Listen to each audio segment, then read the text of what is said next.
Hello and welcome to the Full Force Weekly, proudly brought to you by Battle Action Force, the Treasury Editions. I am your host, Christopher McLeod AKA Diagnostic 80. In this episode, I bring you all the news from the past week in the world of G.I. Joe. So what is it, me? It's the Full Force Weekly. Hello, everybody. How's everyone doing? I say everyone, there's only a few people on at the moment. Hello to those watching currently, and of course, those watching later as well. Let me just crank my light up. There we go. Yeah, hope everyone's doing well. It's been a busy week in the world of G.I. Joe, and I would have done more sort of live streamy stuff through in the week, but I just thought, you know what, might as well save it for the weekly. Not much to talk about. We've got loads to get into. You may notice my phenomenal hat. Yeah, that's obviously on theme for today. Even has the it's not like a what do you call it, a snapback. It is a tie back, bandana style. So there you go. Phenomenal. Yeah, so I hope everyone's having a great weekend and a good Saturday already, of course, and still got a Sunday to go, so brilliant. Yes, lots to get into, loads of news to talk about. We have an announcement from Skybound that we've got another Energon Universe special coming for Free Comic Book Day. I don't think many people are surprised at that, but you know, that's the news. And then, of course, we have Hiya Toys news as they drop another figure again. We have Teenage Mutant Ninja Turtle G.I. Joe crossover news to talk about. We have lost promo images found finally to talk about, and just a few other shout outs as well. So we've got enough to get into, I think, this week. So let's get stuck in, shall we? Yeah, here we go. We'll start, as we always do, when there's comics news anyway, with comics news.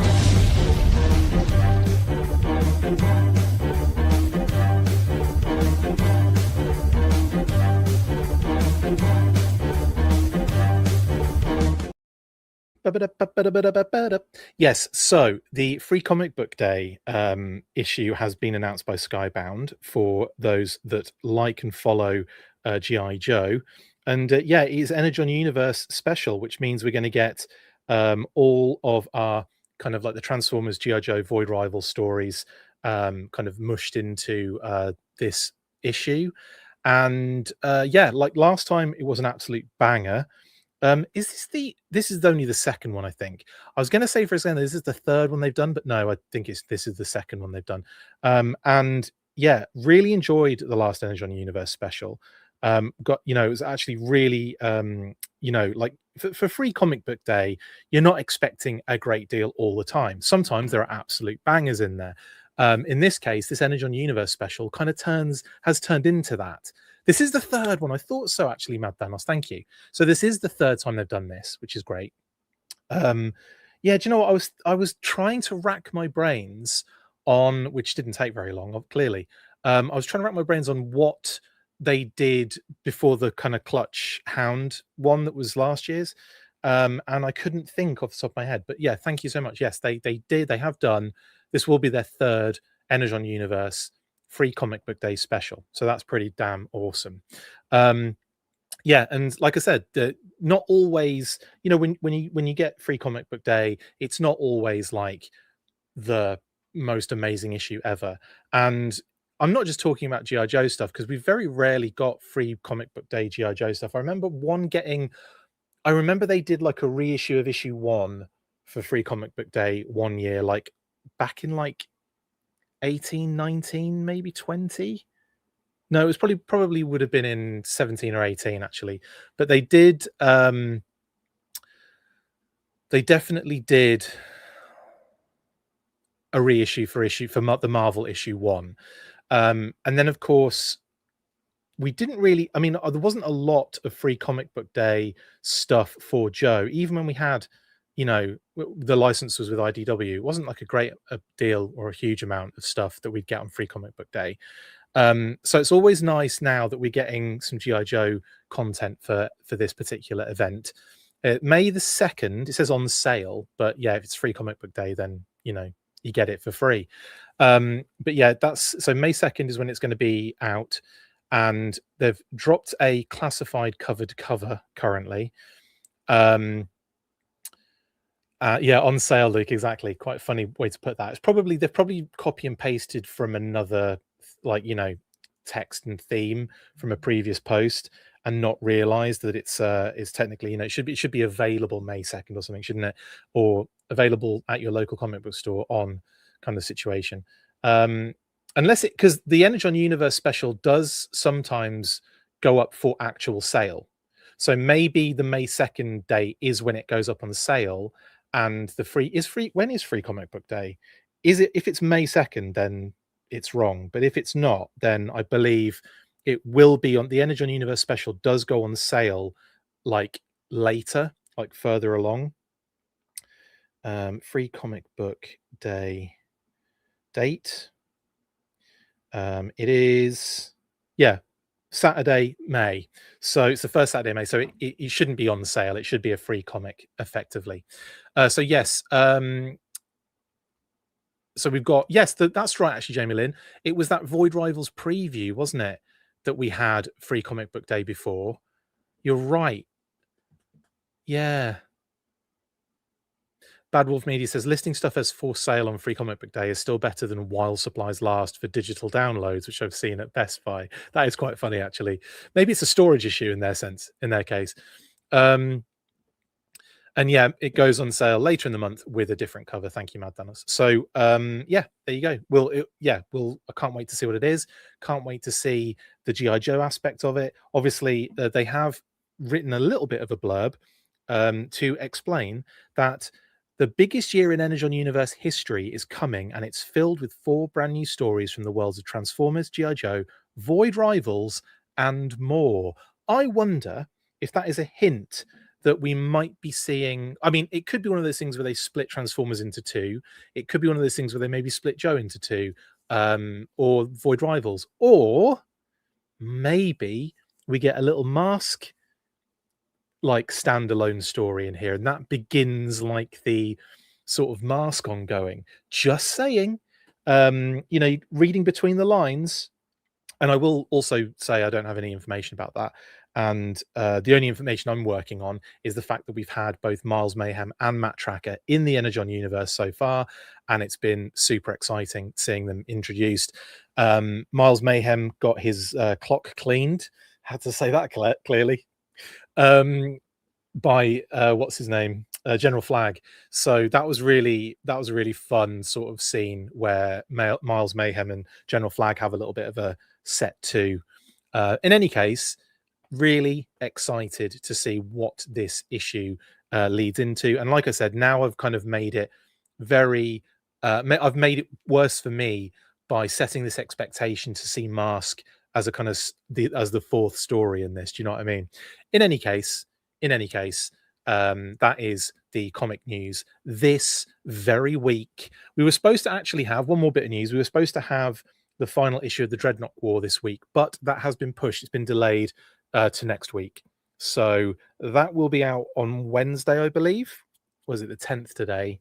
11, 12, 13, 14. Yes, it should be out on the Wednesday this coming week, which again is one of those things where I'm not as concerned as when this would happen with IDW, because I can't think of many times where Skybound have done this with the Energon universe where there's been a lot of heavy delays, or there have been any delays whatsoever. I think Mark in the comments the other day when I was talking about something in, oh no, maybe we were just chatting on message, but Mark from Talking Joe, shout out to Talking Joe. We were kind of talking about this as a the kind of delay situation, and like how many times has it really happened. And I believe it has happened with the Energon universe and GI Joe Real American Hero already with Skybound, but so much it's been so like unnoticed. It's gone unnoticed for me personally anyway. I think maybe it's just been a case of like they've released like the release information, the date, what you call it, the in-store date has been posted in sort of like the solicitations, and then the actual date that it's come out has been like the week later or whatever.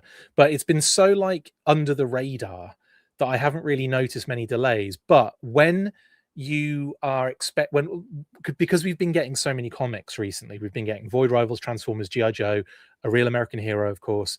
It seems to have been like every week there's always something to really get into, either in the Energon universe or in A Real American Hero. And because there was a week has just gone by with nothing in it, I'm now kind of like, oh, I'm upset now because like it would have been nice if obviously we'd got the finale to the Dreadnought War this week or this past week. But alas, that hasn't happened. And I think, let's face it, trying to squeeze in a five-parter in such a short space of time, I'm surprised they got it out, as Kitty said, as well as they did. So if we miss out on a week, big deal. But yeah, like I said, in the past, I remember with IDW we would have this issue with so many distribution issues and kind of release date issues, and issues getting pushed back to the point where it would be like 2 or 3 weeks, 4 weeks, and you'd be like, where is this issue?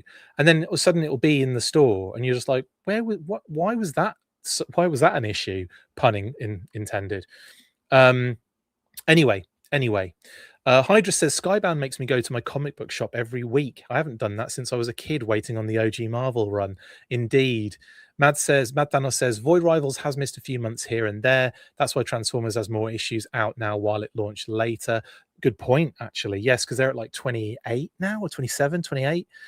Transformers, and Void Rivals is like 25, 26, isn't it? Yeah, like 26 is the next one, I think, and 28 for Transformers is the next one for them. Yeah, so yes, interesting. But yeah, you're right, actually. There was that bit of wasn't there a break, not like a break, but wasn't there like a bit of a paused, suspenseful kind of like stop with for Void Rivals for a bit? Because didn't it come to like this big kind of cliffhanger, and then I feel like it was a purposeful gap before the next issue came out, but maybe it wasn't, and it just felt that way. Maybe just it felt natural, even though I wasn't really paying attention to the details of that.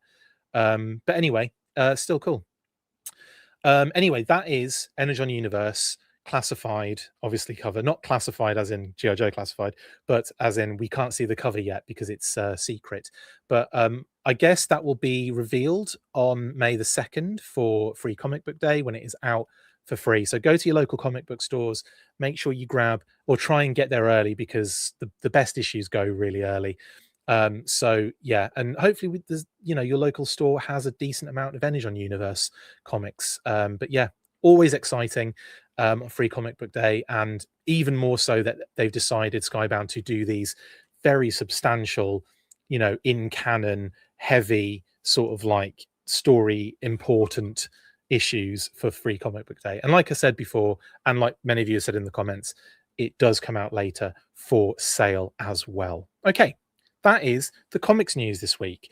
Let's move into our first bit of news of the week, which I didn't get to do a live on in the week, which sort of regretting I didn't talk about it when it came out. But again, we're talking about it now, so at least it's a little bit fresh for you guys as well. I'm not hearing me going on about it over and over again. And that is a bit of Hiya Toys news.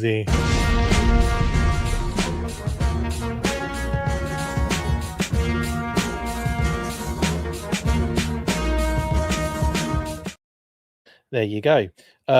Michael Gene Fleming has just commented here. He said, I can't remember specifically what was said, but from the explanations in the Void Rivals letter pages, it did seem like they were purposely scheduled. That's what I thought. I have this vague memory, Michael, of there being some sort of purposeful like gap that they mentioned. Maybe it was to catch up as well. Maybe it was like strategic in that sense too. But either way.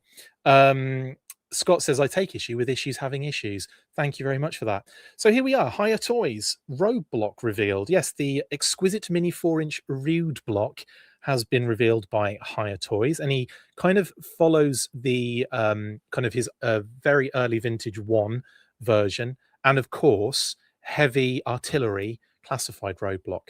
Again, that was one of the exciting updates or upgrades, wasn't it, with with the classified line back when that heavy artillery roadblock came out, because I think a lot of people weren't like super enamored with the first roadblock that came out. I think it's cool, but I will admit, you know, a lot of those early designs of those early designs actually have their own. They've got two cubbies actually in my display, so it's not like they're being like hidden away. But certainly, like in terms of like the excitement level, at the time, it was like, you know, I was so excited for that, for to be there on the ground, to see the figures in hand on the day, to just be there and kind of like experience classified as it was born in 2020 in New York was amazing. And like, but at the same time, when that technically was it third version of Roadblock came out, because we had the Cobra Island sort of heavy duty look-alike with the big beard and the shades and everything. Very interesting time that one, it really interesting time. But we got that third version, Heavy Artillery Roadblock, which I believe was an exclusive as well, wasn't it? Like it wasn't it an Amazon exclusive, I want to say. It was some sort of exclusive because it came in a shipping box, and I think it was Amazon. Um, but I can't remember off the top of my head. Anyway, yes, and of course, Bad Wolf Media talking about getting the weapon wrong for that roadblock. Yeah, but they just gave him, you know, that big heavy machine gun, didn't they? It's like I have a feeling they were probably thinking in the future, yeah, we'll get the Mardus eventually, but for now, we're going to do this. And I believe he got the Mardus for the Tiger Force, didn't he? Yeah, I'm looking at it now. Anyway, this is Hiya Toys, of course, and they have sort of done. They've kind of deviated ever so slightly by not including a helmet, and I actually feel like that might be a faux pas on their side, because I don't think the head sculpt is good enough without a helmet, to be really polite about it. Not a huge fan of the head sculpt. It is very small on the actual proportions for the body. I would probably have had it ever so slightly bigger, or given him a helmet, which may have like hidden a little bit of that proportion, that you know, that disproportionality. Is that a word? Which I'm kind of feeling from it. The rest of the figure pretty straight up, really cool. No issues with that. You've got the orange pants, and the kind of the camo vest. Again, I believe the classified figure, you know, muted that a little bit. I'm gonna have to look because I can't. He is on display on my thing, but he's behind. Like I can't see him at the angle I'm at. So Heavy Artillery Roadblock classified. I just can't remember. Yeah, he had way more muted pants. So sort of like a kind of orangey brown, whereas yeah, the Hiya Toys have gone full on like proper bright orange going on here. Yes, he also, I think the classified version doesn't have the knee pads colored in. Yeah, so his knee pads are just, you know, it's basically just pants. So the knee pads are an addition by Hiya, and make me think, or make me wonder if they are following the, you know, the sort of early concept designs from Classified, which we showed you guys one of those for Alley Viper, which I don't think had been seen before. That was an interesting one, because obviously Hiya had taken a lot of cues from that original input design that we never really saw in Classified. We saw, you know, they kind of changed direction with, I think, both the Alley Viper and the Bat at that point, didn't they?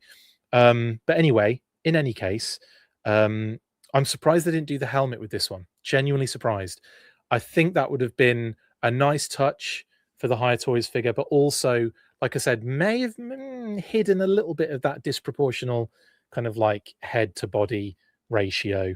Yeah, there. So that's my only real like sour note on this one is the head sculpt, really, and not just the size of it, but it's not the best.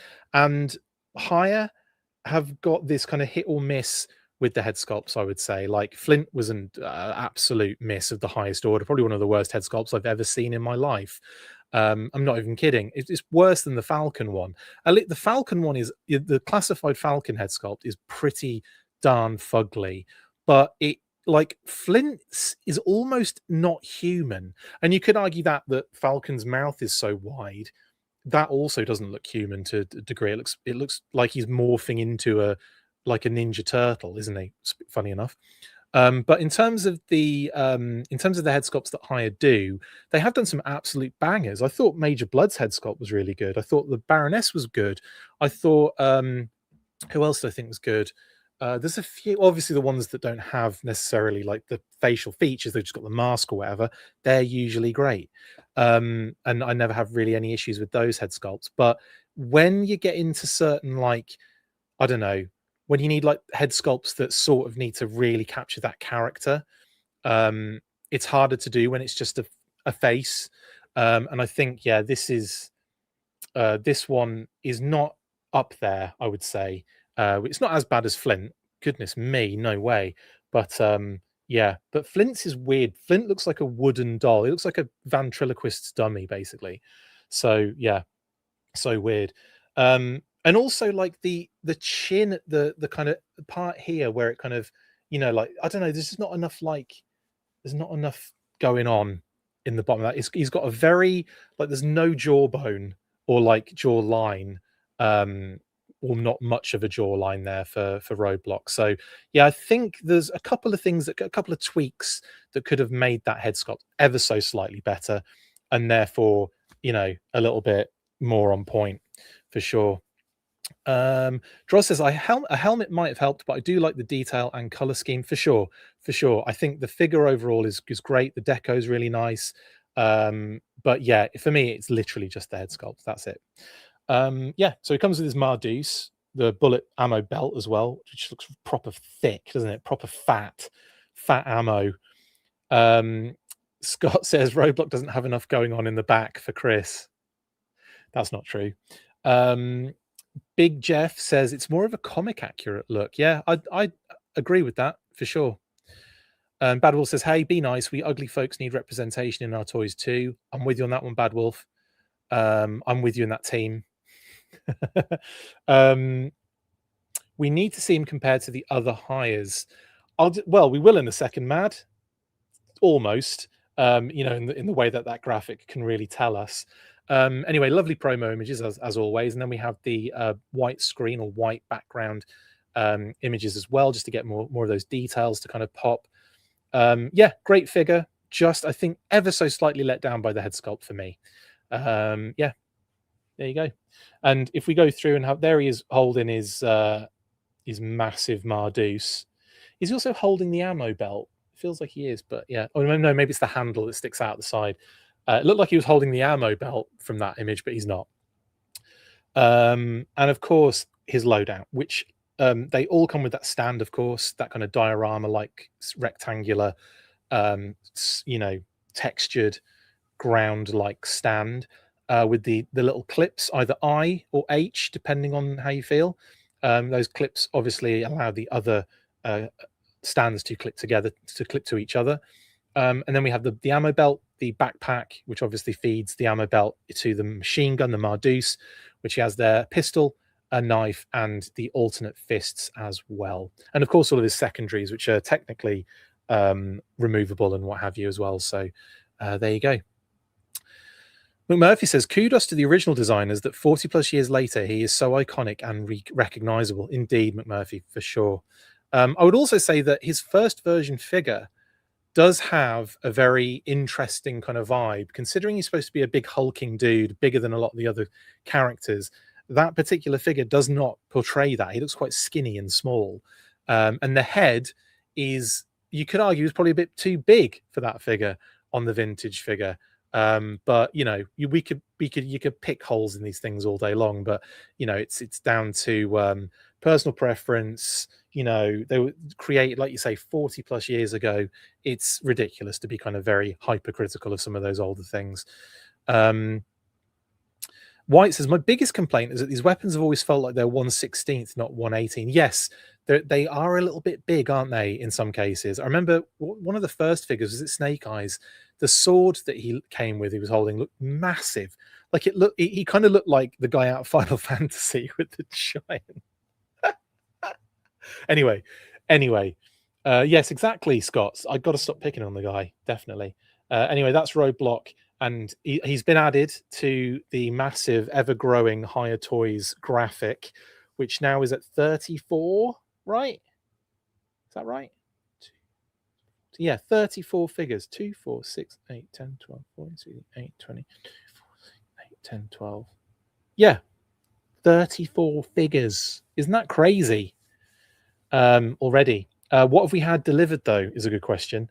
1, 2, 3, 4, 5, 6, 7, 8, 9, maybe 10, maybe 11, or maybe more than that, actually. How many have we had delivered?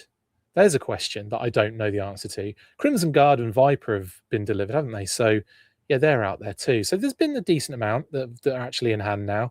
But we are obviously building a little backup of figures already in like the early part of this year. I mean, what have we had? 2 reveals already?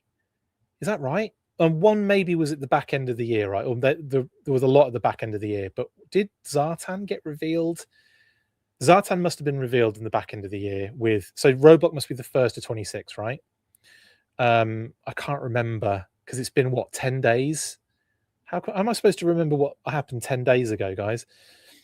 Bad Wolf says, much like the leaked listings, maybe time to go with 3 rows here with tighter crop shots. How dare you? How very dare you? No, yeah, of course. This will be updated. At the moment, I'm just being lazy. How come you haven't made 3 rows yet for New Year? Because it's 10 days in figure 6-pack and I can't be bothered. But yes, I will change it. It will look better, maybe. Anyway, Red Wolf says, I have 20, or pretty sure I have 20 in hand, including Convention Destro. Nice. Yes, of course. The Profit Director was the convention exclusive, wasn't it? Tac says, I want a Hiya Toys 118 Big Boa. Well, do you know what? That is not a bad shout. Let me know in the chat, guys. What Hiya Toys figures would you like to see next? Big Boa, says Tac. That's a good shout because obviously he's been in the classified run and is ever so slightly different. And the fact that his helmet is removable and you've got that face underneath means that Hiya could do, and that is an ugly face, so they should be fine with that one. Just give him Flint's face for that Big Boa and it's sorted. Now that we are deeper into the classified line, do you think they should have waited for making a video game? Troz, what I will say is I don't think they're going to be taking very heavily from the classified series designs. We've seen obviously that Snake Eyes sort of tease, and it looks like they're going a very different direction with the brand. Obviously, it's going to be sort of like a kind of like a not violent, but a more mature game for kind of older kind of people like us. And I would say that I don't think it matters, Droz, in that sense, because like I think they're going to go a different way with the designs. Maybe it will breed into the classified line rather than the other way, and we will have computer game only character designs that will get figures maybe. And the fact that those things are well in advance in terms of development and what have you, it wouldn't surprise me if they've already worked on action figures for the game release, so that things are sort of like coming out at the similar time. Why do the twins look like Mickey Rourke? Don't know, actually. Maybe because he's got a weird face. We definitely need tighter crop tops for everyone, says Scott. Sure. Okay. Jithro says, not just keep squeezing them in will be like a fun guessing game. Yeah. Well, it's going to get to the point where it's just like there's no space whatsoever. I thought this was a top tier production. Shaking my head, says Jedi Ben, as if this is a top tier production, like mid tier at best. I also want a Hiya Toys Starduster, says Tac. You know what? That would be dope as well, because again, they could follow that classified version very closely. Hiya Sci-Fi, says Carlos Salinas. Yes, now that is a great shout, because obviously they could take very heavily from the design that appeared in the Operation Blackout computer game, which was also probably very clearly early sci-fi design before they went and did sci-fi very recently in a much more classic vintage design. But yes, great shout. Hiya Wolf Spider, again from Tac Tac, great shout. Another character that we haven't, technically seen at 4-inch. So I think that would be brilliant. I'd also like to see Python Patrol Vipra as well in that sense. G.I. Joe Gamerverse is Bad Wolf. Yes, indeed. Droz says, thank you, Chris. You're welcome, Droz, but what? Oh, for answering the question. No worries, bud. No worries. Well, answering the question from my perspective and my personal opinion, I'm not saying I answered your question technically, other than I responded to your question with my own personal opinion. That's what I should say, Droz. But yeah, anytime. I hope the Vipers and Trooper get added to the classified line as version 2 variants. Again, it would be nice to see these things, you return the favor, go the other direction a little bit. Because it's what is interesting is that they were classified designs at some point in most cases. The Viper, not so much. That was very much, it looks like a Hiya Toys heavy sort of design. The Trooper as well, I want to say. Trooper and Viper are very much had a lot of Hiya Toys involvement, I would say. I want Hiya Cloudburst, says Jethro. Get in. Mickey Rourke had multiple plastic surgeries to his face over the years. He did figure 6-pack, and that's probably why he does look like one of those figures. Scott Skeen says the correct answer, which is Lightfoot. Brilliant. Hit and Run, good shout, figure 6-pack, because that would be, again, one that they could kind of like take very closely from the classified version, even though it takes it's very close to the vintage version, isn't it? Let's face it. Shadow Tracker, Carlos, yes. That Shadow Tracker would be really cool at 4-inch, I think. I love that figure. Such an underrated figure. I think a lot of people wanted that sort of Pursuit of Cobra Shadow Tracker when we heard that Shadow Tracker was coming. But I definitely think that Shadow Tracker doesn't get enough love. As a figure, very cool. Lots of awesome details, lots of beautiful design on there. A really chunky, substantial figure as well. Same. Tac Tac says, Hiya Old Man Tiger Force Outback. Love it. And yeah, I think that's probably on the cards, isn't it? I mean, they've done an Outback. It's almost certainly going to be, there's almost certainly going to be a Tiger Force one at some stage. You never know, they might do a Night Force one and be classified to it. No Duke or Scarlet is weird, says Mad Thanos. And you know what? Any other time, I would probably be like, yeah. But the way that Hiya have done it and brought the figures out that they brought out, I kind of, do you know what? No, the more I say that, the less I believe it. Yeah, I'll go with you on that one. No Duke or Scarlet is weird. I wonder if they're contemplating doing that OG Duke and Scarlet in the 4-inch, because I think that would be worth doing, seeing as we already have multiple Dukes and Scarlets at that scale. I don't know. That might be a question for the group, actually. But I think, Hiya doing these sort of classified designs makes sense to me, or at least like putting the figures in the 4-inch scale, putting those particular figures in that scale, I think is awesome. And the fact that we get Roadblock and it's not the version 1 classified Roadblock, which was the version 2 homage. Oh my god, it gets confusing, doesn't it? But it's a surprise to me that we're getting Heavy Artillery Roadblock without the helmet, instead of that first sort of classified incarnation. But maybe they're sort of kind of like, I don't know, maybe they've decided against bringing those out, and maybe we'll get very vintage inspired Duke Scarlet and the others. I don't know. More questions. McMurphy says, Hiya Thrasher, Battle Armor Cobra Commander, and Low Light. Yes, to all three of those. Low Light, I could see them doing a carbon copy of the classified version. Same with Battle Armor Cobra Commander. Thrasher would be a good one to do, for sure. Scott Skeen says, Starduster before Duke would be even weirder. Yes, it would. What's the Tiger Force Flint deco from, or is it new? That is a Hiya Toys exclusive. There's no kind of like deco or anything like that lines up with anything previously. I believe that was a Hiya Toys kind of call. they did their own little kind of design on it, basically.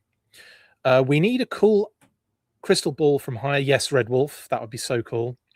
Raptor, guys, how good would Raptor be in this scale? I think that would be so dope. Nemesis, Pythona. Oh, now we're getting it. Now we're getting extreme. General Hawk or Mercer would do me. Again, both could, you know, again, carbon copies from Classified, I think would work there.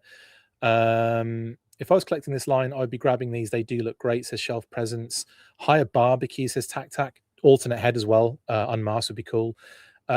Toon Geek says also, is that an Ed the Duck cap, Chris? No, no.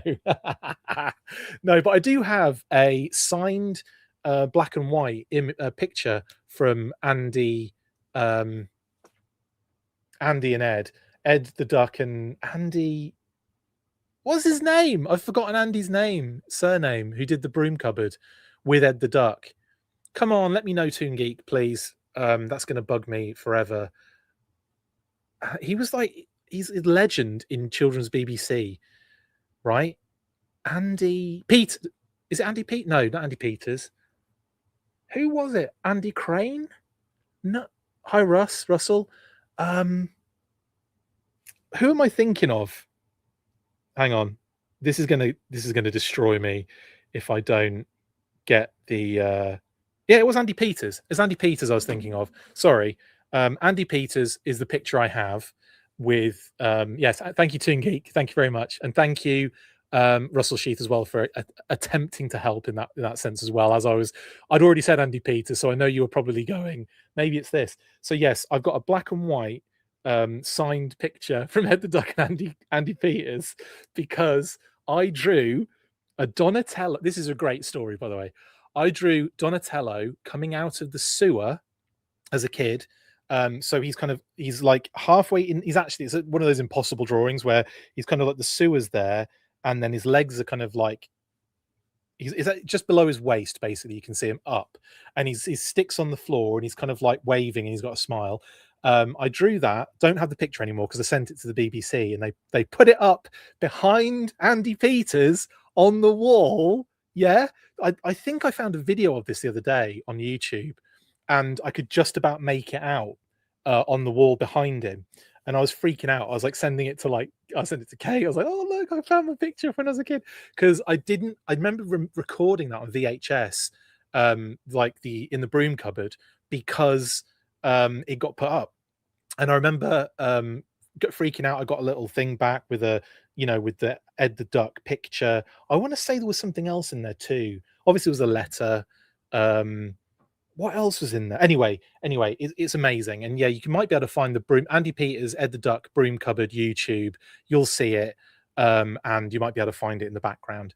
In any case, that was my claim to fame. No, this is not an Ed the Duck hat, but what an amazing connectivity with Ed the Duck and the Turtles and what we're talking about next. Isn't that mental? Yeah, this is Michelangelo, technically, even though it's basically yellow. But it's I think they did all of them in this, but it's an old school hat. It's amazing. I love it. I don't wear it very often because I want to keep it kind of pristine. I don't want to sweat in it. Anyway, what we're saying, gotta say, I didn't get the point of the higher figures other than to do vehicles at the manageable scale, which they haven't done, says Russell. Yeah, no, I get that. I do get that, Russell, big time. We should all petition Hiya to finally give us a Hector Ramirez, says Red Wolf. That's a good shout. A lot of Andy Peters comments coming in. Nerdzoic used to sell Hiya. Don't know if he still does. Yeah, I mean, Small Joe's do. Was it Robot Kingdom? There's a bunch of places you can get it. It's not that difficult to get hold of now, and I think Small Joe's is probably the best option. Andy Peters and Andy Crane, says Talking Joe Comics. Hello, Mark. Toon Geek says, sorry, yeah, Andy Crane. Yeah, it was Andy Peters, though, that I got the image for. So it must have been was it like he definitely, yeah. I'm pretty sure Andy Peters and Ed the Duck did have a crossover. I'm positive that's the black and white picture I have. I really like the Hiya Viper helmet design. It works really good with the goggles. Yeah, it does. It's really cool. And it's got that sort of like snake sort of vibe, hasn't it? Snake eyes. Interesting. Hiya Andy Peters says Tac Tac, genius. I'd like them to see them do nunchucks as Lone Wolf. That's not a bad shout. Broom Cupboard 4 says Red Wolf. Russell says singing along to the themes of the Three Musker Hounds, the Mysterious Cities of Gold, and Ulysses. Well, thanks for putting all three of those in my brain again. I feel like I was singing Ulysses the other day, actually, Russell. But all of those are absolute bangers. So you've got, was it all one for all and all for one? Da, da, da, da, da, da, da, da. And then the Mysterious Cities of Gold is a banger, but I'm not going to attempt that one because it's like all over the place, isn't it? And it's kind of like real bouncy and jazzy. I love it.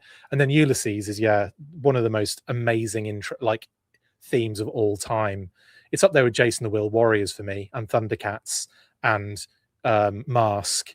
And okay, what's your favorite theme tune, by the way? I want to know that in the comments as well, because I think Ulysses, Thundercats, and Jason the Will Warriors might be my three top of all time. And you might be going, what about G.I. Joe? G.I. Joe, obviously it's an incredibly it's a banger, but I prefer the Action Force VHS intro that's more synthesizy. So yeah, sue me. The movie theme tune for G.I. Joe the movie though is untouchable, but that's the film. I'm talking like the TV series themes. Okay, so the G.I. Joe movie theme is in a realm of its own, probably up there again with up there with Transformers the movie. Kind of those kind of like themes are incredible, and all the music from Transformers the movie is exceptional as well. But you know what I'm saying. But yeah, Ulysses is a absolute banger. So many bangers. And Thundercats is just, I can't get enough of that. Like, I could listen to that all day long. And more importantly, I would say another piece of music that I absolutely adore from Thundercats is Panthro's theme. Look it up on the YouTube. Anyway, Figure Six Pack say, was there ever mention Joes that visited Greenland besides Blizzard? Not sure. Toon Geek says, brilliant. I'm glad.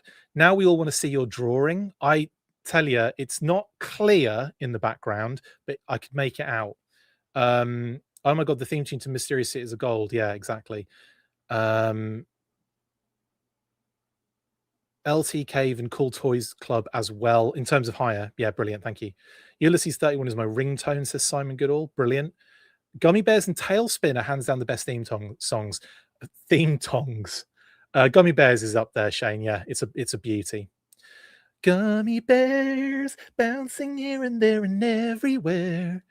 Oh yeah, that is a banger. The Professor of Rock YouTube channel just put up a video of the top 6. Don't ask why 6 themes of 80s cartoons, including tell us that John Williams' son sang the theme for Gummy Bears. I did not know that. Russell says, tune-wise, Ulysses was rocking. Battle of the Planets, question mark? Battle of the Planets was a good one too, but yeah, I don't think any, for me personally, touch. My top 3 is, yeah, Brave Star's a good one too, actually. Good shout. Galaxy Rangers is a good one too. Yes, I like that one. Although I like the intro animation. Oh, Cops, Pole Position. Okay, it's all happening now. Isn't it? Yeah, Cops and Pole Position and Brave Star I've already said Mask, Simon. But in my top 3, I think it's Ulysses, Thundercats, and Jason the Will Warriors. But Defenders of the Earth is a banger too. It's too many. Arguably, there are too many phenomenal theme songs. Anyway, enough of that. Shout out to Ed the Duck and Andy Peters for the Broom Cupboard for hooking a brother up with a black and white. I don't have it on me, but I do have it at home in the UK somewhere. I will one of these days. Next time I'm out in the UK, I'm digging that bad boy out and I'm posting it just to show you how much fun that was. Right, okay. Next up, we have Turtles news, I think. Yeah, with Teenage Mutant Ninja Turtles. I mean, there's another one.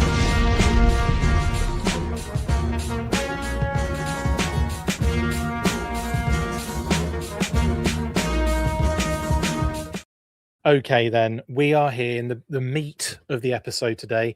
Teenage Mutant Ninja Turtles G.I. Joe crossover from Playmates. Looks like it is legitimate. Now, obviously, this is this is one of those things that popped up. I think everyone had that kind of like double take. Is this AI? Not really, but is this something that's been, manufactured, not from a fan perspective? Is this like legitimate? Yeah, it looks like it is very much on the cards. So I think we can safely say we can expect a Turtles GI Joe crossover at some point, which is awesome. And of course, speaking of the UK and my, what do you call it? My experience with these two particular brands, that's what it would have been for me. Teenage Mutant Hero Turtles X Action Force International Heroes. But anyway, enough of that ridiculous silliness out of the way.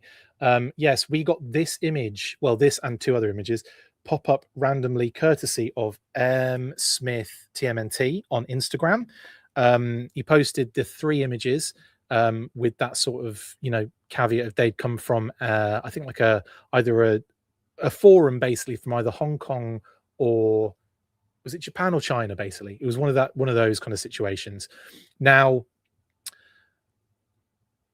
yeah, as far as we can tell, this is legit. So we're looking at a pitch deck for the Turtles X GI Joe collaborative sort of crossover, which it's very clear here that it's going to be a Playmates thing with a sort of license from Hasbro for the GI Joe aspect of it. Now, when I first saw this, I was really excited. I still am, actually, genuinely, and I think as far as crossovers go, it's a hit or miss thing for me. And with the Turtles, they've crossed over with pretty much everything at this point. We've had WWE, where they did do one of the early crossovers with WWE. They did Ghostbusters. They've done like a ton more. I can't. This always happens. I start to kind of like list them, and and then all of a sudden, like I just can't think of any more.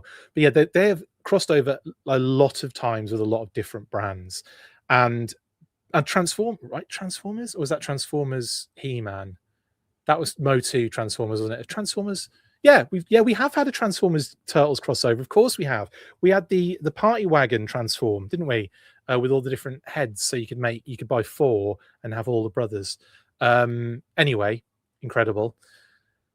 But yeah, now, like I said, it's a bit hit and miss. Sometimes it's a little bit like, really? I mean, Master of the Universe have done a lot of crossovers. They've done a WWE one. They've done a Turtles one. So it is very much a thing of like, I love Master of the Universe. I love Transformers, but that crossover really didn't make much sense to me. I think there was leaks of possible Transformer vehicles from Master of the Universe that makes more sense to me. Like doing, was it like that? I think the two leaked images that popped out. The one was oh god, what were the two vehicles? Was it the Sky Raider thing? I want to say, I can't remember what vehicles they were that leaked. Bear with me 2 seconds. I think it was the Wind Raider, and what was the other one? It was a shark. It was that shark-looking bad boy, wasn't it? Yeah, I think it was. Sorry about this. Just quickly, he says, taking ages. Landshark. I think Wind Raider and Landshark were two kind of Transformer sort of like their vehicle transformations, right? That kind of popped up as a leak in somewhere recently. And that it makes more sense to me than the one that's currently revealed, which I believe is the what is it, the Turtles of Grayskull or something. Anyway, that just straight over my head a little bit. In some cases, it's like, really. In this case, though, and I'm surprised of my reaction because I never ever really cared or was that fussed about crossing these two brands over until I saw this pitch deck, and now I'm like, okay, I'm kind of into this, and I really like what they've done with the figure choices, with the character choices. Now, a lot of people were saying Duke made a lot of sense for Leonardo, and I kind of get that to some degree, but I think you can't really do ninjas without Snake Eyes. And you might argue you can't really do ninjas without Storm Shadow, which might have been, a good one to do for this particular opening group of product. The other thing we don't really know is just exactly what we're actually going to be getting. So we're doing sort of like a situation here where Playmates like license is coming to an end with Turtles at the end of the year, December 2026. I believe this has got if you look at the top right hand corner, it says April up there, I want to say. Is that right? I think it's April in terms of a release. So sort of like a reveal for this. I wouldn't be surprised if we see something at Toy Fair for an official reveal, or maybe after that, but I wouldn't be surprised because February, March, April, couple of months, I wouldn't be surprised at all to then like have, like pre-orders or what have you in kind of like April time. But yeah, so I've got to, you got to kind of look at it and go, are we going to get all of this and more? Or are we just going to get what we're seeing? Are we going to get some of what we're seeing? Because some of it is in further development than others. Is this just an old pitch deck, and are they all further along in terms of development? There's a lot of questions, basically. I would imagine we're looking at a sort of basic year line plan where you're probably going to get 4 good guys, 4 bad guys, and then those vehicle options as well. Maybe the vehicles might be a stretch, but I certainly could see them doing like the figures. Now, in terms of scale, it also looks like we're dealing with Playmates Turtles kind of scale. So that's sort of like, it's hard to explain, but like maybe 4 or 5 inches in height. That the thing is, the characters are also varied, that sizes go out the door. So in terms of like scale, it's hard to really pin that down. Or it is for me to actually tell you what it is. But effectively, if you've ever seen a Playmates Turtles figure, probably that size is what we're looking at. So in terms of vehicles, it's not as crazy as doing like a 6-inch line where you've got like massive vehicles like the Classified series, for example. Michael says, I'm meh to okay on most of this, but really want the helicopter. I'm very happy that it's happening. Do wish if they do any more, they would fold in Ninja Force or Mega Marines monsters. That's a great shout. And Droz says, Krang should pilot a snake armor. That's not a bad shout. And I wonder if, when they were going through these ideas, I wonder if that was possibly something that they, maybe thought about at any point. Marnea says, surprised they didn't use Mainframe to cross with Donatello, or Mainframe to cross. Yeah. I think you could kind of go either way with Donatello, couldn't you? I mean, dial tone, they probably wanted to match the letters up as best they could. Whereas, Roadblock, Raphael, Donatello, dial tone, obviously Leonardo Snake Eyes you struggle with, and Michelangelo Shipwreck, but they were probably going, let's at least have 2 of them with the matching, name initial. Are NECA still doing Turtles? Yes, I believe so. I loved NECA Turtles, and I was collecting them up until a point, and I just had to dip out, unfortunately, Russell. But NECA and Super 7 do some phenomenal Turtle stories. But yeah, I love the NECA stuff. Make Usagi Yojimbo Storm Shadow, says Rezakai. Now, a couple of things there. 1, love that idea. 2, because that isn't that's an extra level of what's the word, licensing, because it's Stan Sakai, right? It's not owned, it's not under the same umbrella ownership wise, but he is, they do license Usagi Yojimbo from Stan, I believe. I think that's the case. It might have changed now. They may completely own it, but as far as I was aware, Usagi Yojimbo was like a separate license issue, even though he has appeared in the Turtles multiple times, of course. Mikey and Rock and Roll, 2 surfer dudes. I like that shout, Marnes, but yeah, I think they've gone with a very much 2 very outlandish, over the top, like cartoony, vibey funny characters, and I get why they've done that. And also, I think with the weapons crossover, you get an amazing weapons crossover with that. But anyway, this is the first image we got, and I've broken it down into multiple sections. So let's look at Leonardo first. Now, they've done like a mock-up package sort of situation for Leonardo as well, so you can kind of see that the artwork on the front mimics that of the version 2 Snake Eyes there, but no, obviously no timber. What could you have had with Leonardo? I know he's had pets in the past. He's definitely had a pet in the past, Leonardo, and I've had a brain fart again of who that could be. I know Mikey's also had pets too, but like I'm sure Leo had an actual pet, and I can't remember what it was now, but someone might remember it or know in the comments. Anyway, love that they're kind of yeah, pet pizza indeed, Chris G. Yeah, I do love that they're kind of copying that sort of card art vibe with Snake Eyes. And I just put the two figures next to each other just so we could see what's going on here. One thing I will say is he's got his sleeves rolled up, which means that we could be seeing the Arashikage tattoo or something else, maybe another tattoo on his arm that's maybe more Turtles related than G.I. Joe. I also love the fact that you don't see his eyes on the bandana. Like, you know, and that's something I don't think I actually noticed on the episode in the week. That was after the fact.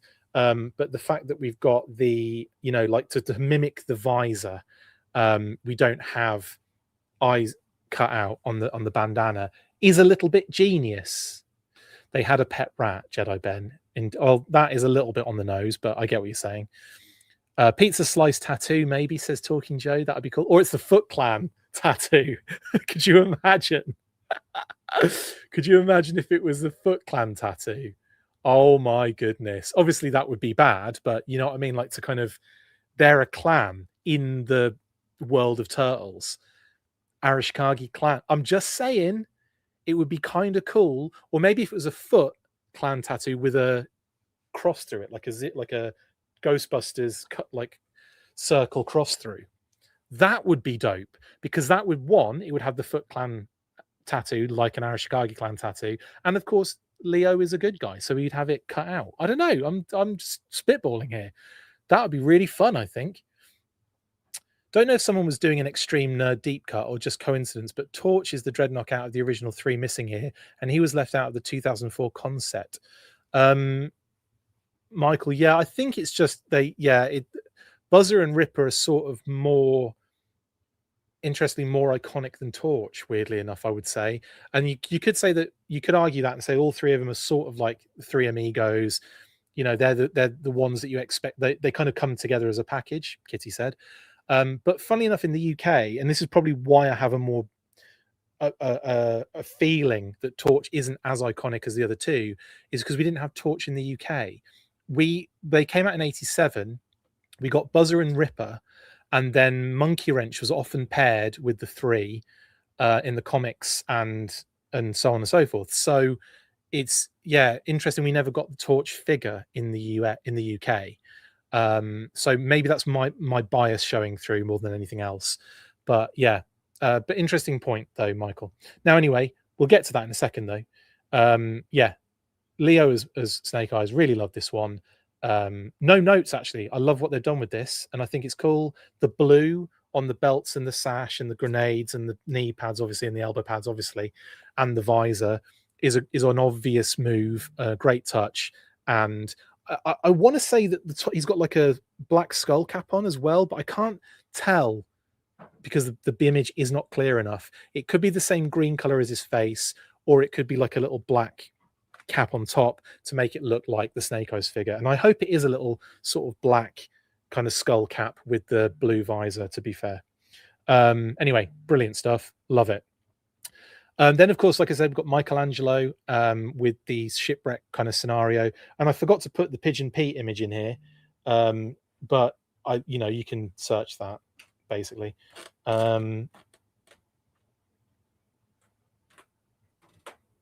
Anyway, yeah, so what was I going to say? So we've got this kind of shipwreck situation with Michelangelo, and I love what's happened with this too, and I love the little touches that sort of really kind of push this over the edge for me. Of course, you've got the weapons, which I think is such an amazing crossover.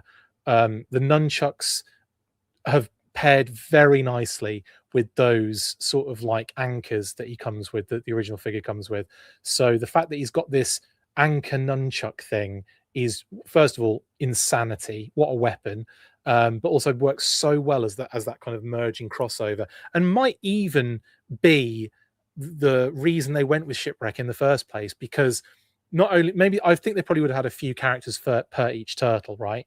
And you're probably looking at them all going, okay, yeah, I think this one works. You know, maybe even Bazooka, Rock and Roll is a good shout that someone mentioned earlier.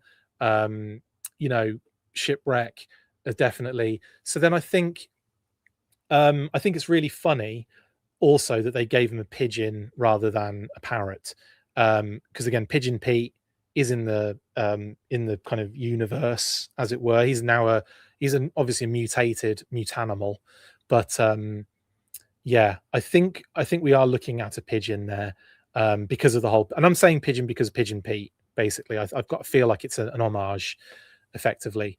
And yeah, and of course that's another great sort of like incorporation. You're not getting Polly, but you're getting, you know, a pigeon, which is hilarious. And then of course the knee pads over the pants, great. That happens across the board. You'll see that with all of them, and it sort of makes sense as a nice kind of like consistent design feature throughout the Turtles figures. Brilliant stuff. So yeah, I think this is great. It's got even got a little hat as well, brilliant. But this is, again, I don't have any notes with this one. I actually think this is quite inspired as a choice. I really think this is an inspired choice, and I love it. Who else can hear Shipwreck yelling cowabunga? I can now, Scott. Anyway, now moving on. Raphael. Now, this was really obvious to me straight away. I saw him and I thought, yeah, it's Roadblock straight away.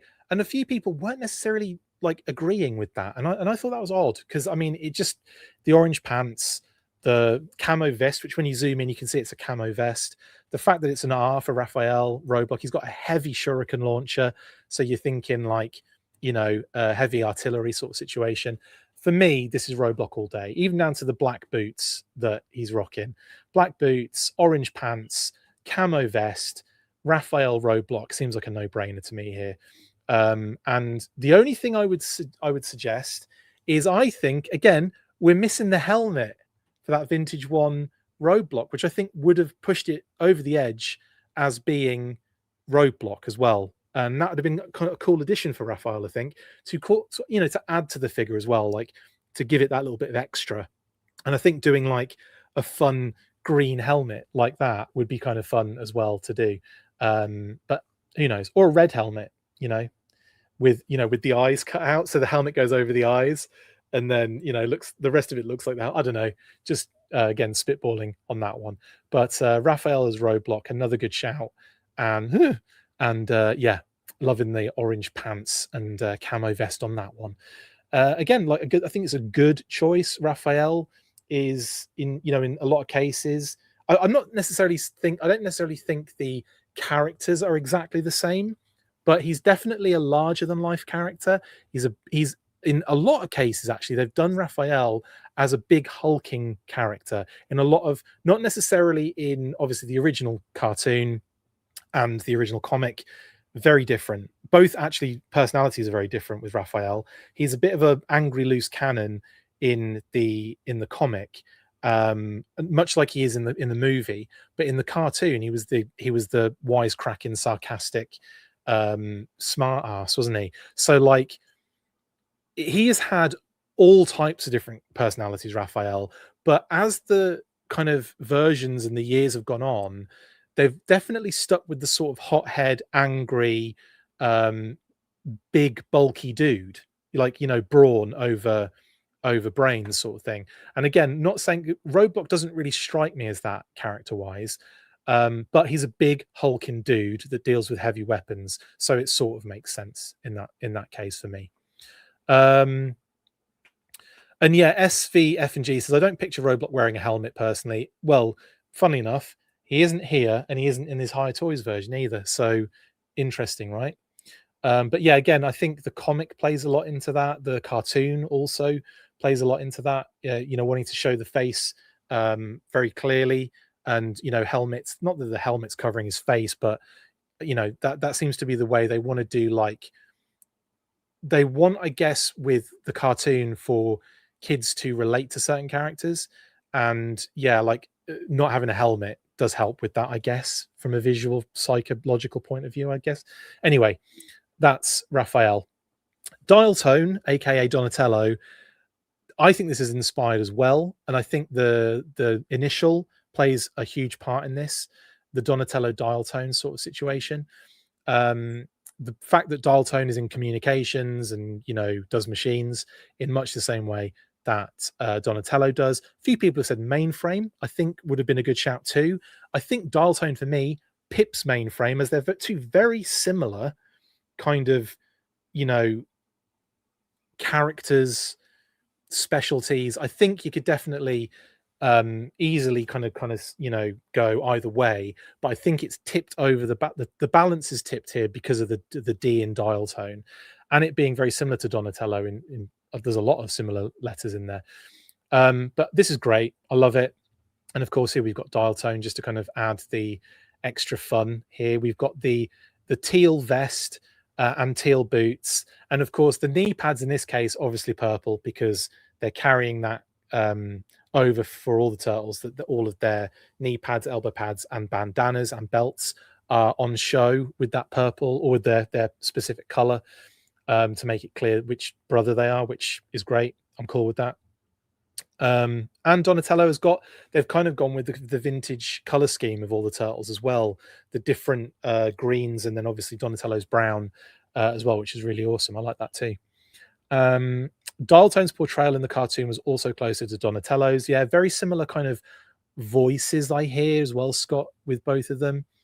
And yes, SFF&G has said Dial Tone definitely has more of a look than Mainframe, whereas Mainframe is, yeah, very much a, you know, one color onesie and a black helmet sort of situation. That is minimizing Mainframe, obviously, design and everything. And there are versions where Mainframe has different color pants, of course, but you know what I'm saying.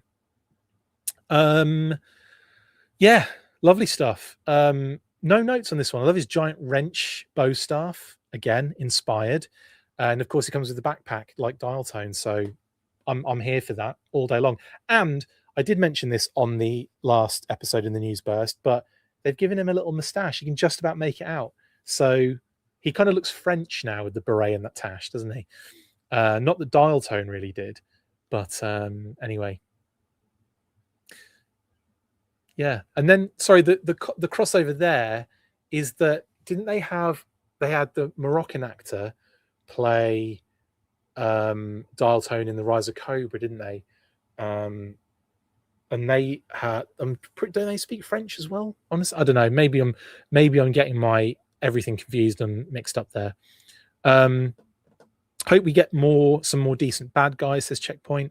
Well, yeah, I don't know if we will get more than we've seen, let's face it, because you know we've got some development elements here like Krang as Destro, which I think is great. I don't have a problem with this one. A lot of people were saying Snake Armor would have been really good, but that would have been interesting. Like they would have had to design it a certain way, and I think it could work where he's controlling it, but you're seeing him in the middle part, you know. Whereas a Snake Armor isn't really designed like that, so there would have been a redesign, but they've redesigned everything, so you could argue that, yeah. Breaker, he was French, North African. Thank you, Frigga Sixpack. I thought I was going mad for a second there. And Scott says Krang makes the weapons. Sorted, indeed. Yes, absolutely. And I love the thought of the android body basically doing the heavy lifting here in more ways than one, pun intended. I love how he looks with the Destro collar and the you know the chest out. Phenomenal stuff. So yeah, this one again, we don't have a finish or like a model of this one like we do with the others, but we do have a development image here, like an input. So who knows? Maybe this was going to be sort of like a wave 2 sort of situation that may or may not happen based on the fact that Playmates are losing the license. But I guess we will find out around New York Toy Fair or around April when the date that was on the pitch deck stated. Destro has never looked so swole. I don't know about that, Marnes, but yeah, actually, this is probably the swollest he's looked. But they always do. I mean, if you look at some of the Destro statues, some of the Destro sort of like media in the past, they make him huge, don't they? Anyway, lovely stuff. And then, of course, we have another spot on choice with Shredder and Cobra Commander here. Obviously, the mask like makes a lot of sense. And not just that, but you'll see in a second the image I chose for this particular Shredder shot. Here's the zoom in to get a bit closer look at the blue. Obviously, the Cobra Commander sort of like suit, but he's sleeveless. You've got the cape in red. You've got the helmet in blue with the chrome mask and the chrome kind of like T kind of bracket. Phenomenal stuff. Marne says, I meant the Destro has never looked so swole as a joke, not seriously, but you're right. But then I obviously I yoinked the image from 3D Joe's and the card art image, and it's effectively the same pose. I love it. So yeah, that is your Cobra Commander as Shredder, and I think that is probably my favorite of the group, I have to say. I do like all the choices, but I think that Shredder Cobra Commander is just an absolute spot on. Mwah. Okay. And I, as far as I can tell, I think in his right hand he's got the communicator, the one that he speaks to Krang with, the kind of classic iconic looking one. There's a weird shape. Looks like the shape of Africa with like a metal like bar sticking out the top corner. Anyway, yeah, I think that's what we're dealing with there. But we'll have to see and find out. Anyway, no notes, spot on, keep it going. I also like the fact that they've moved the chrome mask right up to the top so you can, you can't see his eyes like you normally can with Shredder. Yeah, Rocksteady, Buzzer.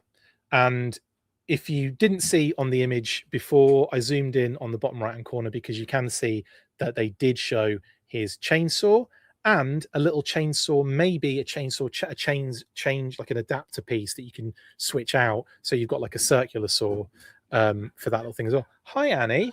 Have you come to say hello to everybody? Come on then. Let's say hi. Annie says hi. She might not come up here, but she says hi. You just checking on me, making sure I'm alive. I'm still here, sweetheart. Anyway, Annie says hi, guys. But yes, so that is that is the Rocksteady as Buzzer, and I just did a little shot of Buzzer next to it, just so you can see clearly. You've got the pants there with the padding. You've got the kind of tan vest. You've got the green kind of secondary gear, kind of web gear. And of course, you've got the shades on top of the helmet as well for Rocksteady too, like the goggles. So that's again another great sort of like touch there for Buzzer, and I suppose the wrist gauntlets too, and his codpiece is in there. Amazing stuff.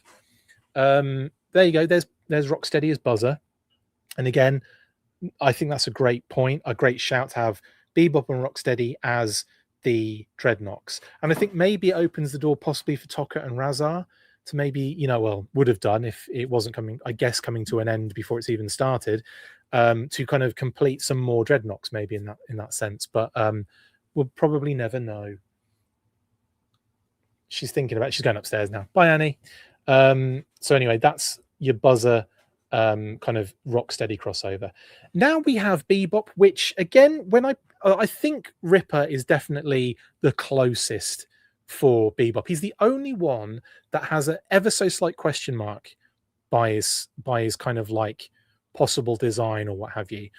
For me anyway, it's the only one that has a question mark, and I think it's mainly because like you've got some parts which are very much Ripper, but in this case there's some elements that just don't really kind of vibe with that.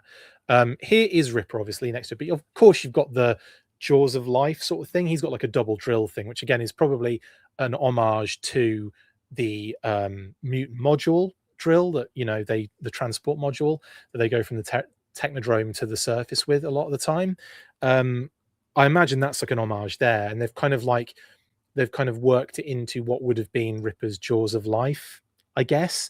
But then you start looking at the details, and obviously you've got the shades, check. You've got the hairstyle and beard, check.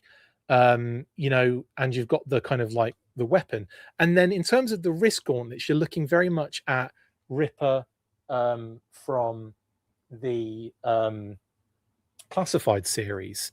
And in terms of the top, it's an open vest with what looks like a cobra sigil tattoo on his belly, which it could, like, you know, it could be one of those things where they're taking less direct sort of what's the word, less direct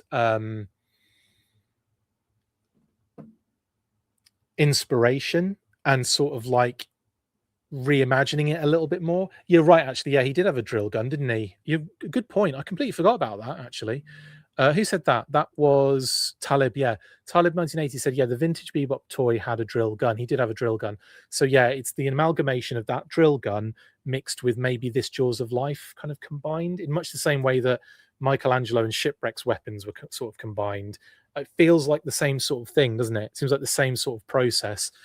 And again, the Jaws of Life that this Bebop has in the design is very much the classified version of that rather than the one that the vintage figure has.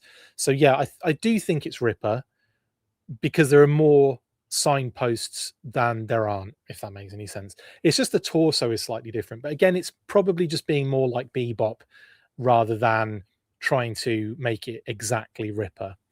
In any case, I still think it's Ripper. So there you go. Ripper is Bebop. And again, I think that's a good shout. Ripper and Bebop, Buzzer and Rocksteady. I'm with it. I'm with you on that. Phenomenal stuff. And then, of course, we got the vehicles. So this sort of turtle chopper, Kitty said, is, here's a close-up view of it on its own.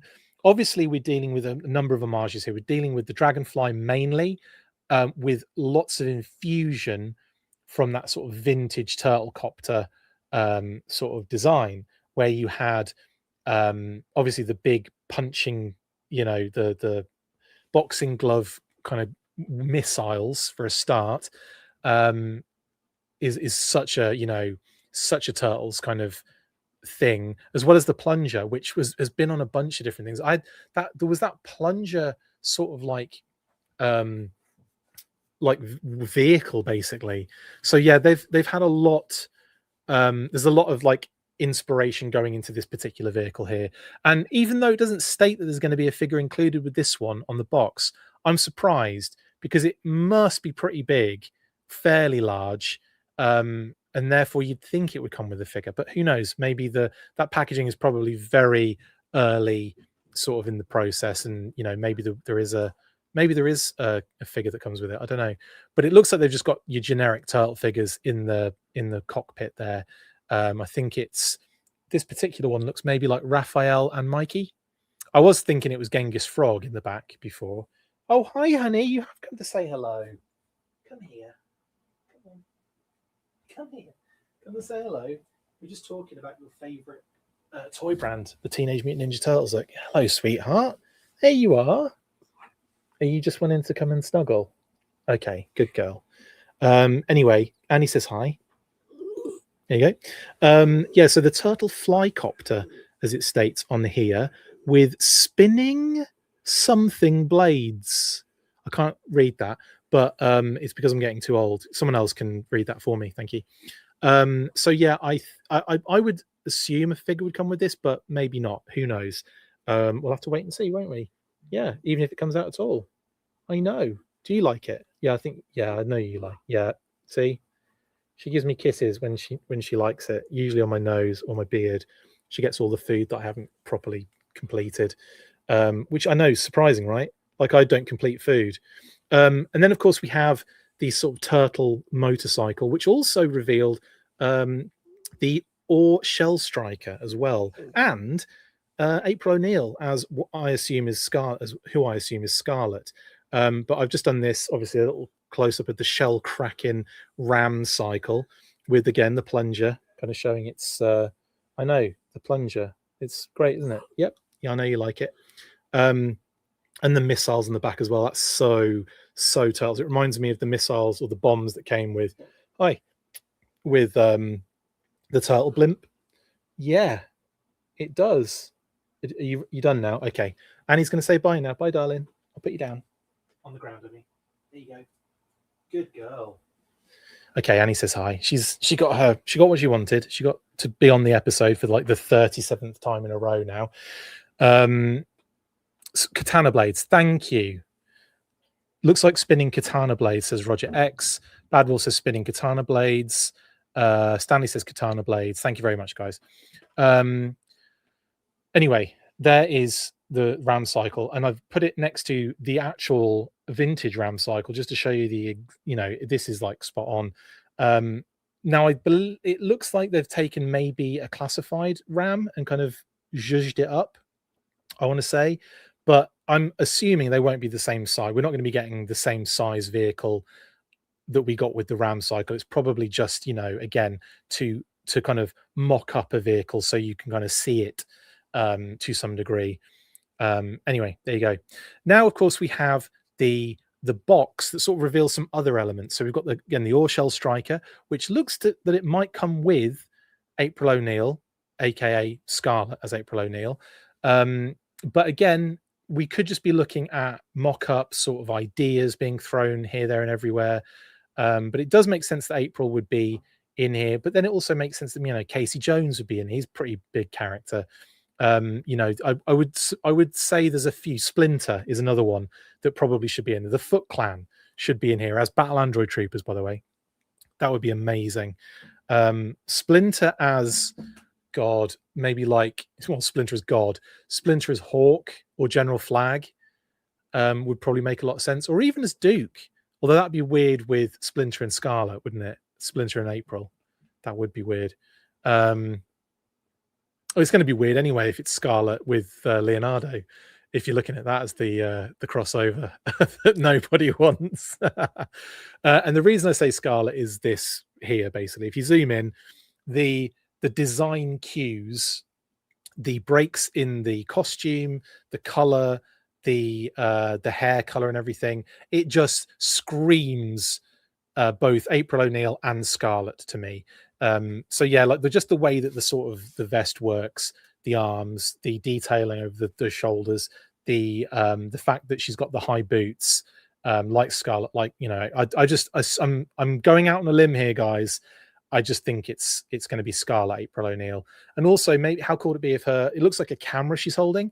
How cool would it be if that was also a crossbow, like a camera crossbow? That would be so much fun. Who knows? It might be, but we'll have to see, won't we? Anyway, is that everything? No, it's not. Yes, it is. I've gone too far. That's everything for the Turtles. Like I said, really excited about this. I would expect to maybe hear something out of Toy Fair, and maybe, or if not, if we don't hear out of Toy Fair, I would expect it, like in April, where it states that's where this is planned to kind of come out on the pitch deck. But we'll have to wait and see. And I'm going to be very if I'm boots on the ground for Toy Fair, which I plan to be, and they have these in some sort of finished in flesh sort of way. Oh my word, I'm going to be taking some pictures, some video, talking to people. It's going to be crazy. It's going to be crazy. Anyway, Bad says Chris is going out on a limb, but it's a very thick, very sturdy limb, not too far off the ground. So true. We're back in the car again, and if you get that reference, then we can be friends. Jedi says this whole collab is silly, goofy, but fun. Agreed. Right then, yeah, Canary Ann is a good reference there, Michael Jean Fleming. If it was a Lady J April crossover, would be kind of fun. Yes, indeed. Okay. Anyway, so Justin, quick question, and I did kind of cover this Justin or Justine or it's Justin Senna. Yeah, it's Justin. Sorry, Justin. What if this was just a concept but got cancelled because Playmates lost the license? I believe this is actually going to happen. And I think their license is ending, but it's ending at the end of December. So there's plenty of time in this year for them to reveal at least what we've seen as a line plan and get it out and, have it out there for people. Whether it continues is more likely not going to happen, but I do feel like we'll get these at some point. We'll have to see. But like I said, If no news at Toy Fair, then almost certainly later in the year as well. I would say, and if we don't hear by April, no pun intended, then it's probably likely that it's not going to happen at all. Just going to put that one out there as well, I guess. Yes, Professor Picard, we can be friends. Right, right. Then next, we have got a little bit of classified news, and then we'll call it a day. Let's have a little bit of a what do you call it? An update from our sponsors first.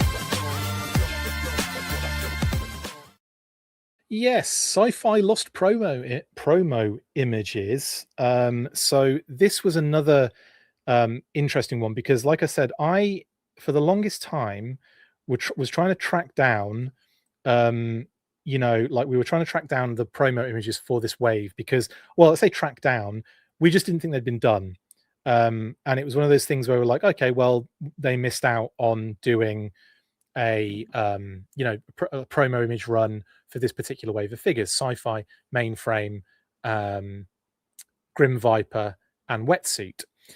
Turns out they did actually do promo images for them, and of course, Sci-Fi was the last figure that we didn't have any promo images for. So it was obviously Grim Viper, Mainframe, and Wetsuit. We had all those. We looked at those. They were put on after the fact in I think it was BBTS had them, and still not on Hasbro Pulse, which is interesting.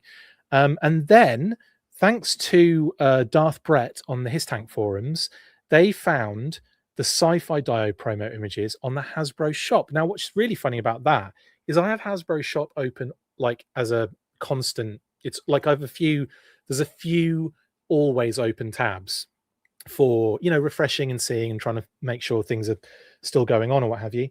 And I've had that open ever since the GI Joe website went like kaput. Obviously, it was the GI Joe website that was open the whole time, and with the website artwork on it and all the other kind of stuff on it. But then replacing that was the Hasbro shop, and I've been looking at that for ages, but have not been going into the detail of going to every figure they have on their shop site and looking to see if the images were there, and I should have done. And now going forward, I will most certainly be doing that because here they were, and obviously it's the same. And we knew that he must have had some promo images because he showed up in Mainframe's promo images in the background. So it was kind of like he's probably got them; they just haven't shown up anywhere. So anyway, there you go. And here he is. And I will say right now, I have not given this figure enough love. He is so good. I didn't say enough about him during the best of the year figures talk and everything like that, but I'm telling you now, this Sci-Fi is up there. He is so good. I love all the different options with the helmet. Obviously, like different kind of visors can be a bit finicky, but they all lock in pretty solid, and I'm cool with that. And in any case, it's your vintage one visor at the top sort of look for me that I have gone with because I prefer that one. But the gear comes with the backpack, the cable, and the rifle, all really cool accessories, and the figure is just very beautifully detailed. Awesome deco. It's up there. It's one of my faves of the year. The removable helmet's a lovely touch. The head sculpt's really nice. It's just a solid figure. My only note is that it would have been cool if in much the same way as the what's the word, in much the same way as the 30th version, those thigh magazines could come out and lock into the weapon. That would have made this, that would have pushed this over the edge. As it is, here we are. But it's still a phenomenal figure. It's not hugely necessary because the rifle's powered by the backpack anyway, if you know what I'm saying. But I don't know. I just love it. I love all the little details The backpack's really nice because it's got that extra deco on it as well, which is not necessarily something I would have expected them to do, but they did. The blast effect is really cool. It's got that sort of plasma pulse and the sort of laser option if you just want to laser. And let's face it, we all, if we want to be really finicky, it's not necessarily going to look like a Ghostbusters kind of situation. If it is what it is, if sci-fi is a laser trooper, it would just be one probably invisible beam until it hits something and you see what it is when it actually connects to something. So yeah, in terms of lasers, I think you can get away with not having a blast effect, but I just think that's a nice added bonus more than anything else. And let's face it, you don't have to put it on there, do you? Steven says Casey as hardball would be perfect. Good shout. I hate trees, says Scott Skeen. Interesting. I hope they do a fridge figure this year, says Big Jeff. That'd be amazing. Aaron James, talking about the crossover from before, says, must admit it's a crossover I have zero interest in, but I know many will find it appealing. I'm one of those many, Aaron, for sure. But again, it's not for everyone. And you're right. I've definitely, I've looked down at my nose at some of the, well, not looked down at my nose, but I've kind of gone like, not really for me, for some of the crossovers that have happened recently. Lost in Space is RKW. There is that vibe, isn't there? Definitely. Darth Brett is a fine fellow, says Jethro. Jersey Ed says, told you, Chris, lol, about sci-fi. The interesting thing about I think one of the reasons I haven't been as vocal about sci-fi is because I got him early. Thank you, sources. And that particular figure I did a video for as well, that which did some numbers. But yeah, that was really fun, getting that figure early and doing an unboxing. You can see that on the YouTube channel. It's one of the YouTube shorts I did. And yeah, and I didn't really get an opportunity to talk through it, but because I've had it for a bit longer, it wasn't, the recency bias wasn't there in my head, where some of the other figures have had that recency bias. So yeah, I will say that sci-fi, absolutely phenomenal. Love this figure, and these promo images are just, you know, great. I do also feel like they definitely shortchanged this particular wave in promo images, because it's the same sort of Dio storyline narrative. There isn't a lot of extra going on. There's not a lot of homage, like Easter eggs or what have you in the background. And I'm not saying it was rushed, but because they are still phenomenal pictures, but they just disappeared. I mean, the Grim Viper's amazing because that one's in the jungle with the explosions, but there's no like Easter egg in the background. Wetsuits is really cool. It's the same background as the divers, so very much the same kind of situation. And they, you know, the opportunity there to kind of put the divers in, to put eels, that would have been really cool too, but we didn't really see that either. So yeah, this definitely gives me a Ghostbusters vibe as well, Droz, this angle, for sure. Oh, sorry, Scott, I hate trees. Got it.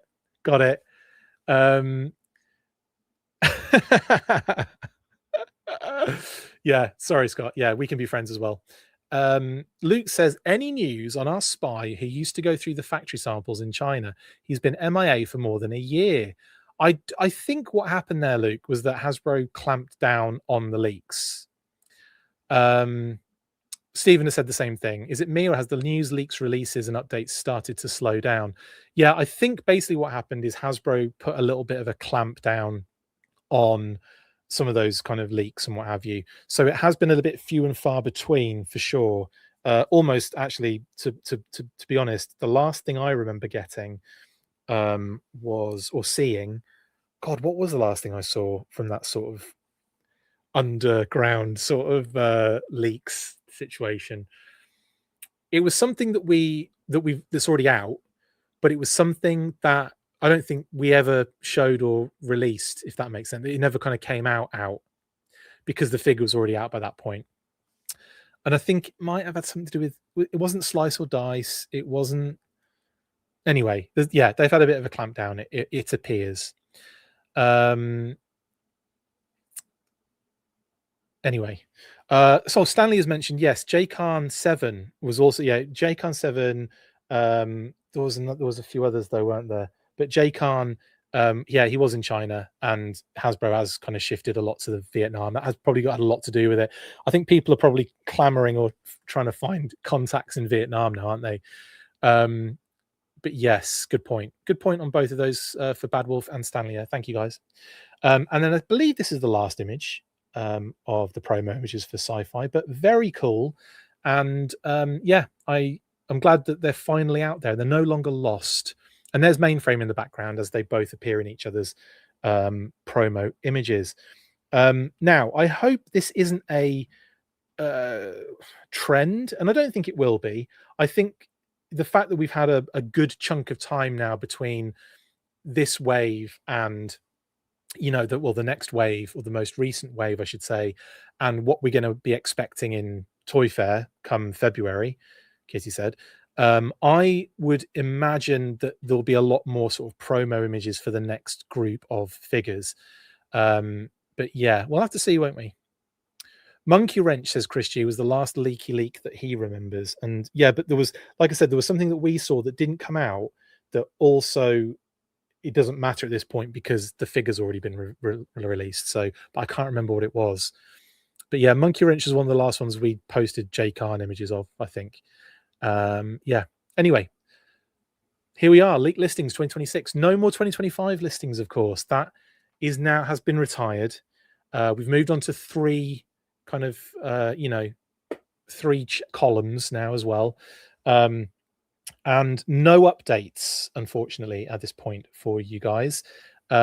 Still trying to figure out where Zanya and the 3-pack of sort of like Arctic figures go.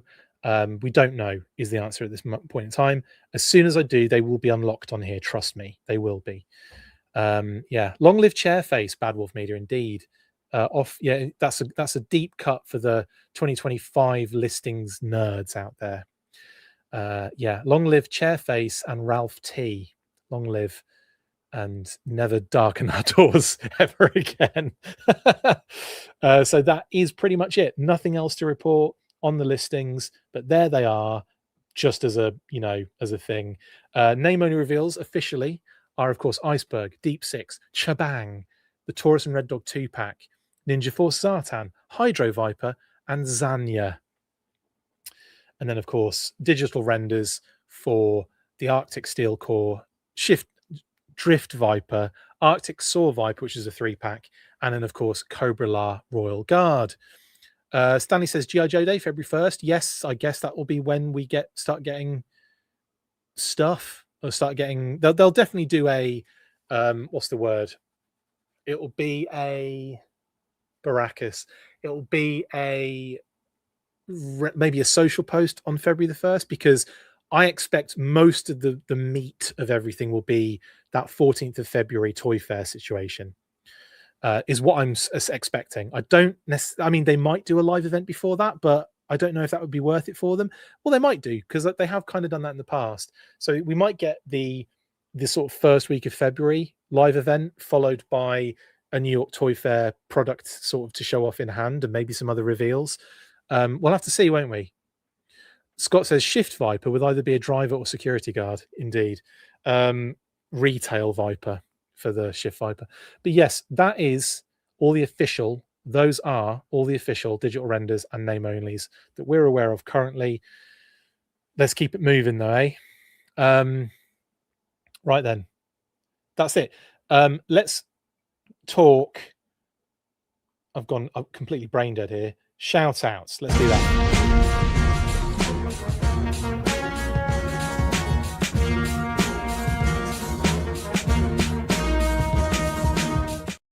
Yeah, shout out to Battle Action Force, the Deluxe Treasury Editions, sponsoring the show, of course. You heard from those them a little earlier in the episode. Of course, massive shout out as well to the fact they just absolutely cleared up with the awards as well. In the Comic Scene Awards, they got Best Comic Collection and Best Indie Comic, which they were the only two they were nominated in at the Comic Scene Awards, and they just absolutely dominated. So and deservedly so. These are beautiful books, and I just cracked the second one open the other day, to get into that because I just finished the first one. I've been kind of like really savoring it. And of course, yes, I've read most of these issues in the past before, but there could be a few that I haven't read for a while that are going to be nice to kind of get through again. Anyway, Battle Action Force Deluxe Treasure Editions, massive shout out. And they also got an honorable mention at the IDA Design Awards. So massive shout out to Brian Hickey for an amazing job on that. And of course, totaltoybooks.com if you're in the UK and Europe, skeletron.com if you're in the US, and Amazon pretty much globally. You can get them wherever you want. Do it. Also, massive shout out to, oh, sorry, before we move on, I didn't add it here, but I just got delivered the Star Wars Palatoy book that Total Toy Books also successfully funded as well very recently, and it is gorgeous. And I don't have it to show on screen, damn it, it's upstairs, but it's got this gorgeous like slip cover, which I'm sure you're aware of if you were following the campaign. But the slip cover is phenomenal. It's like, and it works like like one of the doors, the doors from Star Wars. Phenomenal stuff. So anyway, beautiful book. And thank you, Brian and Paddy, on that one for a phenomenal Star Wars Palatoy book. It's great. And also shout out to Articulated Points and, of course, Phil Donnelly and, of course, Pat Stewart. Pat is usually my co-host on the weekly. It hasn't been for a while, but we're working it out on where the availability can line up best.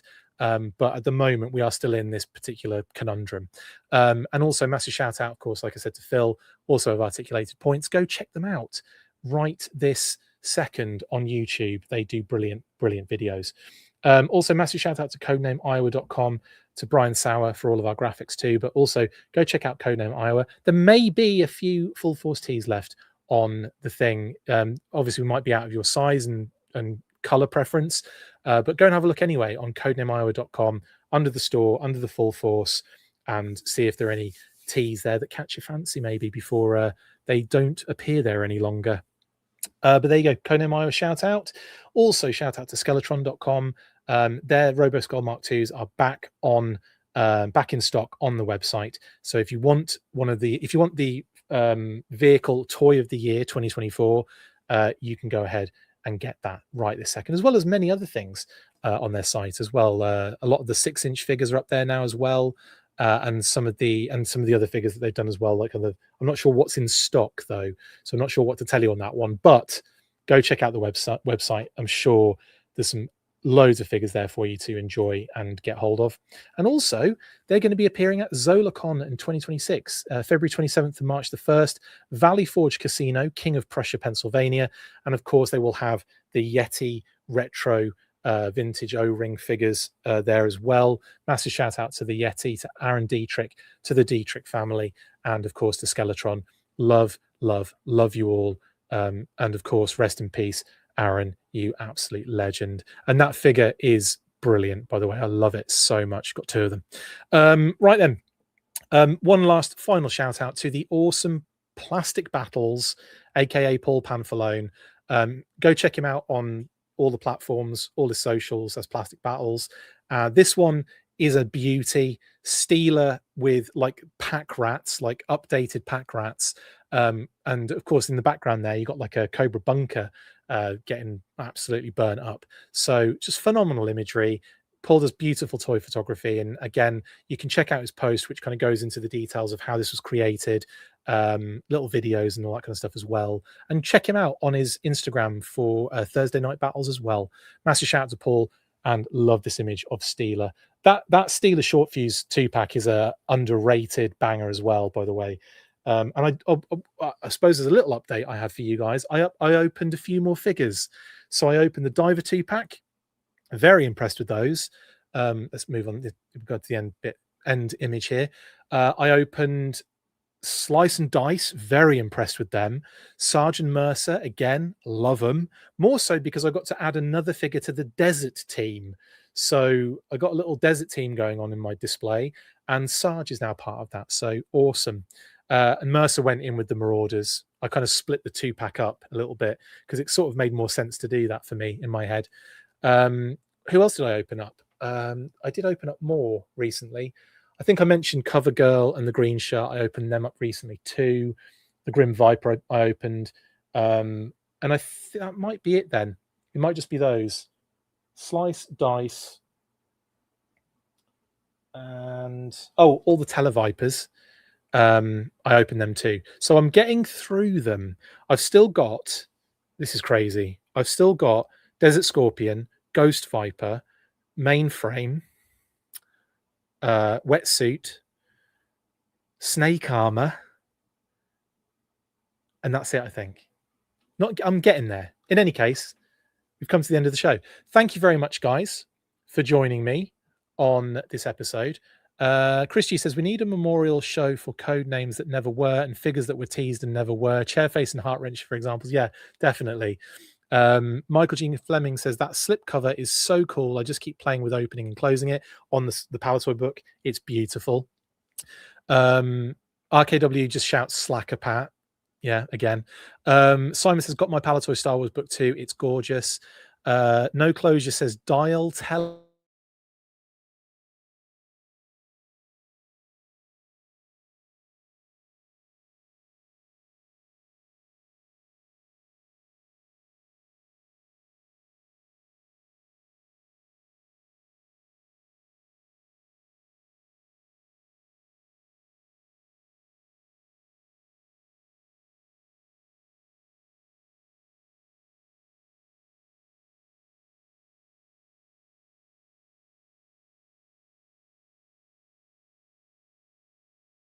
Fantastic. Am I back? Sorry, guys. My internet just dropped out, and I think I'm back on. Someone let me in the comments. Let me know if I'm actually back on. My apologies for that one. I'm back. Good. Okay. Sorry about that. I was going to just call it a day, but I kind of want to finish properly, Kitty said. But yeah, the internet just dropped out randomly. My apologies. I'm going to finish properly now. Thank you very much for joining me. I will be doing a Q&A for the patrons tomorrow. So I'll see you if you're a Red Shadow Army or SAS patron. I'll see you guys tomorrow. And everything else will either be news burst related through the week. So I might see you through the week. If not, I'll see you for next week. In any case, thank you for staying with me as I dropped out there. Ugh, I hate it when it does that. Have a wonderful rest of your weekend. Stay fresh, cheese bags. And as always, after 3, you know what to do. 1, 2, 3. Full force. Laters.